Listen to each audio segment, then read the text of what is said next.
What's up everyone? This is going to be part 2 of finishing up the repair that we have today. I do have the Heap Jeep behind me, and what we're going to be pretty much doing is replacing that plate that we found was leaking. I do have a UV light in my possession right now. This one is a battery operated one, which means you would hook it up to the car's battery.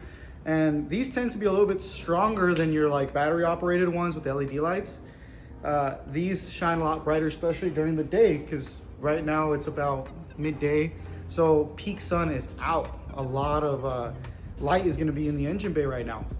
I'm gonna show you guys the UV light and how it looks like when you put dye on it. Now this happens to be a AC dye, but it glows the same color as our engine oil. The engine oil, although it's super bright green when you introduce UV dye into it when you're chasing down leaks.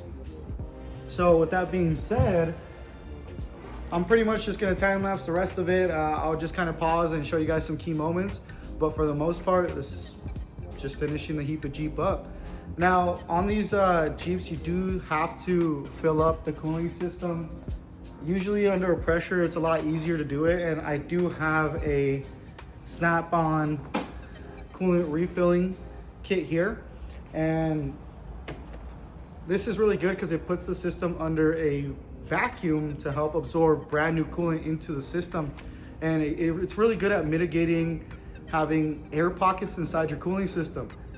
And when you have an air pocket in the cooling system, that can lead to overheating issues. It can lead to thermostat codes or temperature sensor codes because you have an air gap there. Another good way of doing it is using the cone filling method, is where you grab a funnel and you just fill coolant into it and you let the car idle and you'll see it bubble up, right?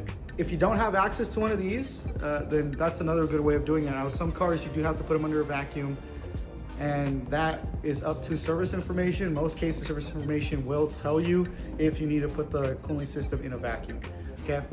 Now, whenever you guys get these kits, keep in mind, they don't always come with all the adapters. For example, this one is just the refill tool, you see that? So I'll be showing you guys how to use it with the adapter kit. So the adapter kit has this big old guy right here, and it has all the adapters you're gonna need to be able to do various cooling systems, right? So check it out right there. So we're gonna go ahead and find the right adapter and go ahead and hook it up and finish up this job. So just to kind of give you guys an idea of how it would glow, here's my UV light. And if I put it to this, it'll glow a super bright green, right? So that's what we're looking for in the engine oil. So we got our stuff hooked up to our battery that's off to the side. And now we're here under the hood. Go ahead and turn on the light. And you can see very lightly, there's some green there. Now, let's see, the camera's having a hard time picking it up. Maybe I can get a better angle on it. So I did kind of have to feel around for it, and you can see right there, right at this bolt, you'll start seeing that green dye light up. Now, very slight, there's not a lot here, but this is what's trickling down, down, down. But there you go. So now what I have with me to finish up this job is directly from the dealer, a brand new plate. Now this is the oil separator plate that we were talking about. It just has nothing but a rubber gasket that seals it onto the side of the block. And this one does come with brand new hardware with some blue Loctite on there to help with, one, making sure these bolts don't wiggle loose, and two, to avoid any fluids going past them. But that's what we're gonna go ahead and install now. It's only a couple 8mm bolts. It's not too hard. And we pretty much had to tear off everything on this side just to get to this right here, just to get to this piece. So it wasn't too bad, but you can see how it can be a labor-intensive job. If you just follow some of the steps that I kind of showed you guys, where you put your bolts back into places that you know, especially if it's your first time taking something apart, then it's not going to be something hard for you to put back together. When you do enough of these, it gets to a point where you're not going to have to do those little tips. But look, even with me, with the experience I have, I still find myself putting bolts back in their original like screw holes and stuff like that, just so I don't lose stuff, right? Just because you're losing bolts doesn't mean weight reduction. You're just kind of being negligent, right? No customer wants to come back with pieces missing off of their car. So don't be that tech to deliberately lose stuff, or, you know, be like, I'll deal with it later, right? Try to make sure things go back the way you took them out.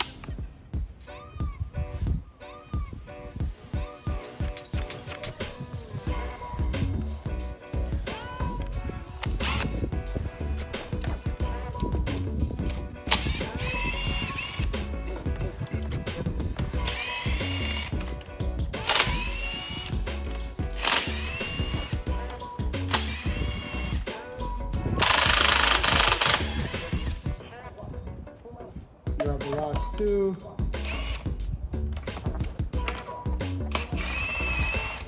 These things were not tight, and you'll see right now when I take it off which bolts were super oily.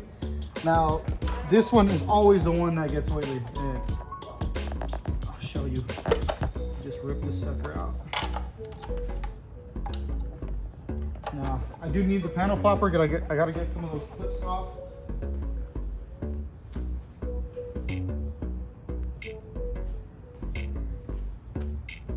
I'm gonna grab this guy and get right onto that plate. That way we can kind of remove the harness that sits right under it. Sorry for the terrible angle, I'm trying my best here.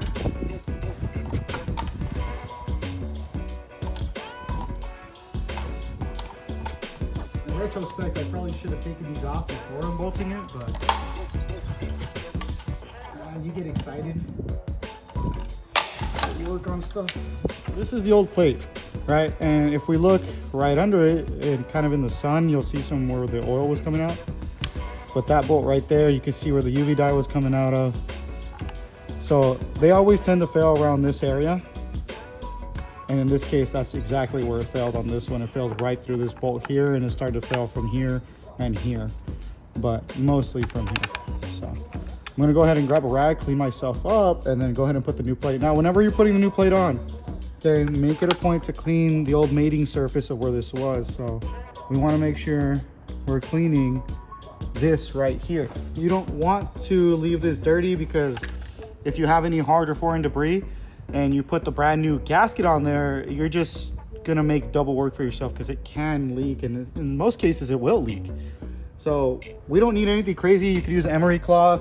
Even a little bit of brake clean and a clean rag will go a long way, and you just can wipe some of this material away, if you can tell, with a little bit of elbow grease. All right, and that'll get all this stuff off, so it's not too bad to get it off. And I'll still go over one more pass with a little bit of brake cleaner to make sure there's no oil residue on that mating surface.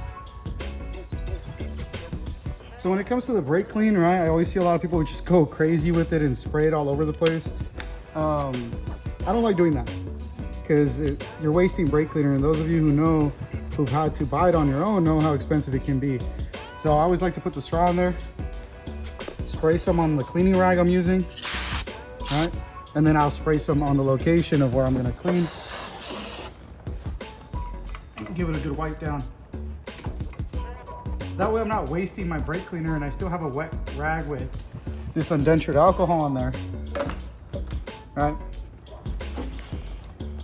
Just aerosolized undentured alcohol.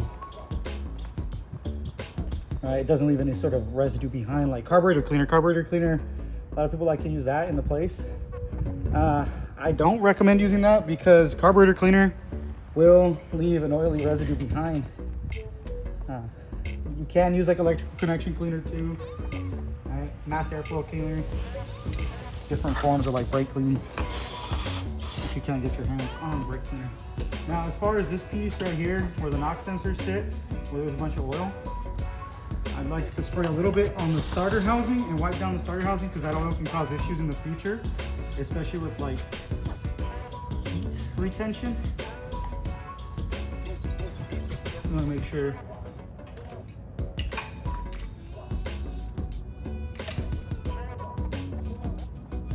all that's good.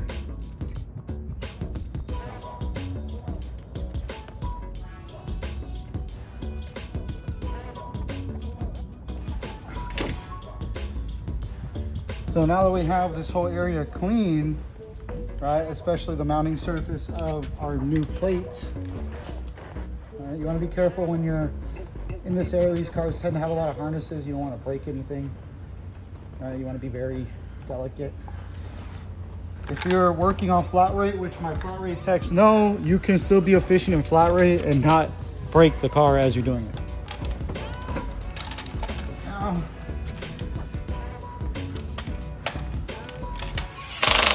the hammer's kicking in hard, but it's not. So now that we got that all on, I'm gonna go ahead and get my high-speed ratchet. Just make sure everything is snug down.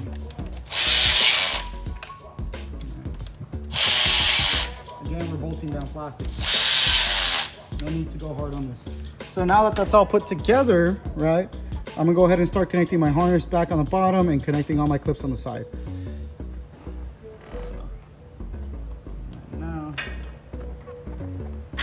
any oil that's gotten caught up in the harness, like in this case, I'll show you guys. There's oil inside the harness, so oil has a tendency to creep up dry things, just like other liquids do, like water. Water will find its way to a paper towel. I'm gonna wipe this down and get as much of this oil out that was soaked in here. I'm gonna open up this conduit and spray it down with brake cleaner, and we should be solid after that. Then I can go ahead and kind of route it again where it was. So now the plate's completely seated, everything's on it and good, everything's cleaned up. You don't want to go crazy with the brake clean because you are where the starter motor is, and starter motors will create sparks when they're engaging. So that's a fire. So make sure when you spray brake cleaner, be conservative with it, especially around electronics or brushed electronics in this case. And make sure you're just letting it dry, or you wipe up the excess. But anyways, at this point, we're good. The oil leak should be fixed now at this point. So all we have to do now is just slap everything back together and fill the cooling system. So I'm just gonna time lapse the rest of this and show you guys up to the point where we are filling up the cooling system.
If you have access to a power washer, super recommended that you wash down the area, especially if it's full of oil or coolant.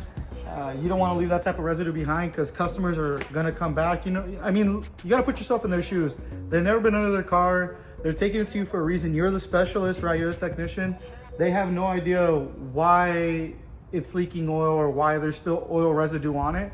So try to do your best on either relaying that to the customer. Hey, I don't have access to wash it down. I recommend you take it somewhere so you can wash it. Just wash under the car, just avoid electronics. Or you simply just do it yourself and just tell them, hey, park it in the street for a little bit, right? Until it dries out, or make sure you're at a place where they allow you to spray it down. just keep that in mind whenever you guys are ever working on customer cars or you're ever working on your own project at home, right? In some areas like San Diego, for example, you're not allowed to just power wash oil. I mean, anywhere you're not allowed to power wash oil onto the floor and let it go into a drain, right? It's against the law. So, especially in areas like San Diego where it's a lot more strict. So just keep that in mind when you guys are ever working on your own cars. Don't go crazy, but let's go ahead and finish this thing up and see if everything is okay.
So now we're on this side, right? I went ahead and moved my fender liner from the passenger side to the driver's side, which is where the coolant reservoir is located. I found the adapter out of my adapter kit, and I do have my vacuum fill tool right here. This is my coolant vacuum fill tool. Now, you see these two little teeth? Those have to line up with the two gaps that are on the adapter in order for this thing to clip on correctly. Now, when it's on these ridges, you see these slopes? When these two things are on those ridges, it is unlocked. And once these things are off the bottom of the slope at the very bottom of the peak right here, it is locked into place, okay? So this does need shop air, so make sure all your valves are closed and hook it up to shop air once it's all hooked in. So I'm gonna go ahead and grab this, put it like that. So that's in. This is locked in, okay? Now I can rotate this just for my convenience. Now, it is marked green. On some of these, it'll have a yellow, red, and green. My Matco, I believe, has a green line. It just says 25. You want to be anywhere in this 25 to 30 inches of mercury. INHG means inches of mercury. That means a vacuum. So that's a perfect vacuum. Now, if I start spitting out of my exhaust here, good. That means that I'm already filled. Whatever vacuum I got onto it, that's all I need. So I'm gonna go ahead and grab a air hose here. Hook it up. There it is. So this right here is my exhaust. This was what's gonna put it under a vacuum. If you can tell, the needle's already going up, right? So as long as I move this, and this is where sometimes it's good to have an empty container already. I grab the rag just so it blows into there. Empty container is better because now you're blowing out, you know, coolant air into something that's not going to damage the paint or get all over the shop. But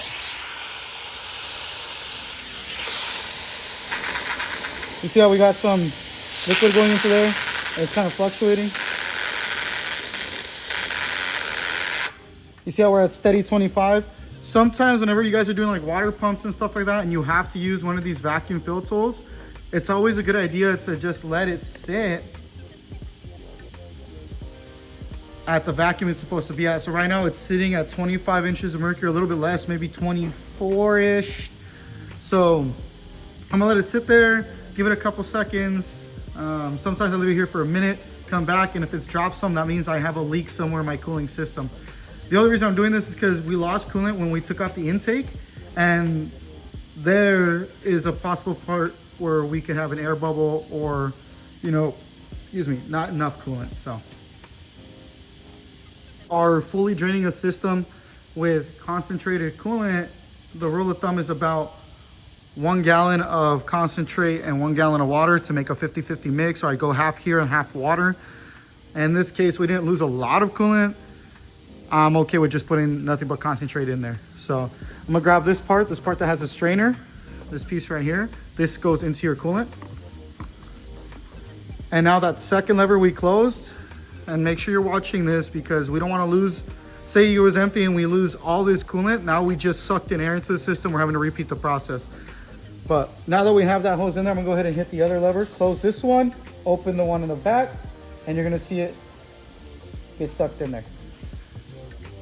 And as it's sucking in coolant, our vacuum is dropping because it's replacing all that empty space with liquid, in this case with coolant. So it's dropping there. If we look, we're already about halfway on our gallon. Now it's starting to slow down. It's gonna get to a point where it slows down a lot. That's how you know you're pretty much full.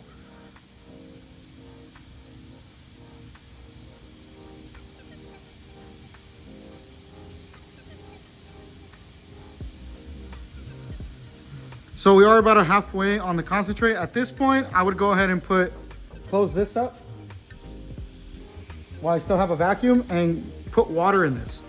Okay, so I'm gonna go ahead and fill it to half water. Now we have a 50-50 diluted mix. So we have concentrate going in to an already pre-diluted system.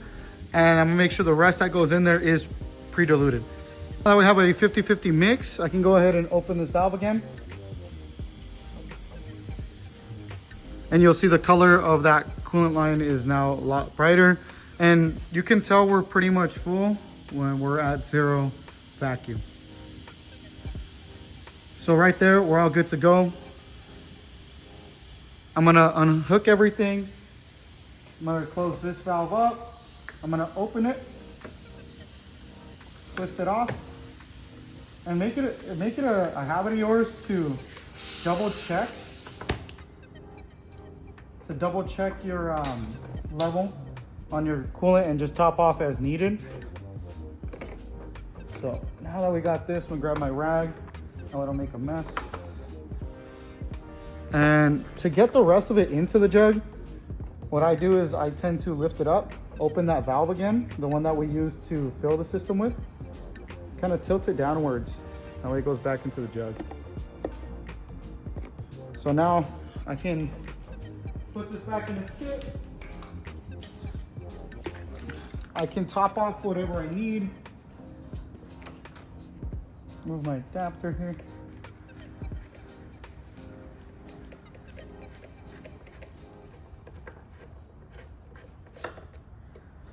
Cool thing is with this is now we don't have to go burping the system because it should be, in theory, free of air, especially because we let it sit with the vacuum for a while. So dip this in. Let me bring that up to the camera for you guys. Check that out. So we're right at the full level. So that's it. I'm gonna let the car idle. I'm gonna let it run for a little bit and see if everything's okay. We shouldn't have any check engine lights, not only because we unplugged the battery, but because everything is hooked up how it should be. Let's go ahead and start her up.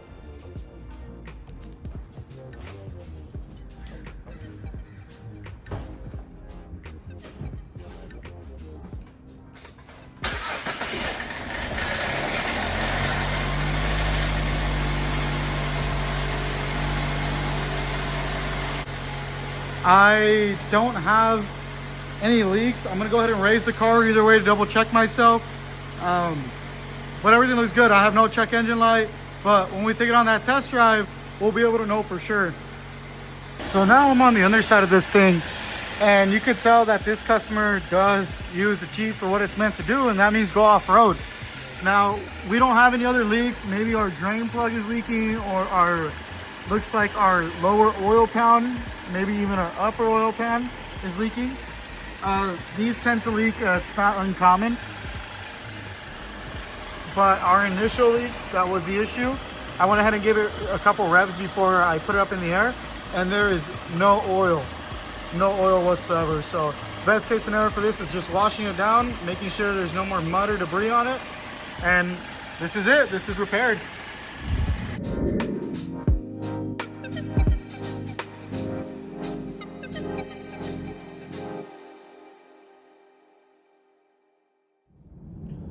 So we ended up going on a test drive and the car's all good now. There's no check engine light. We went ahead and raised it after our test drive and there's no leak anymore.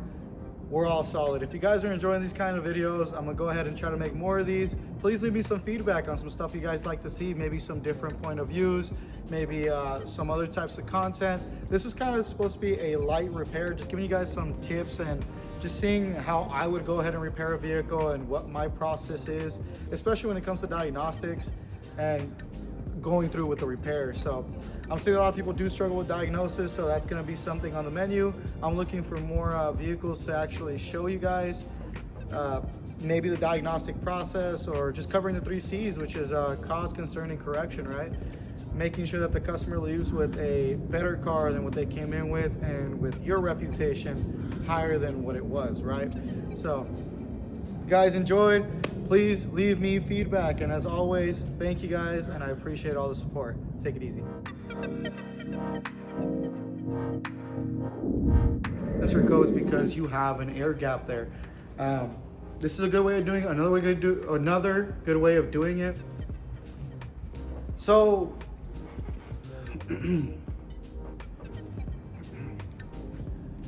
so we ended up going on a test drive, and we ended up going on a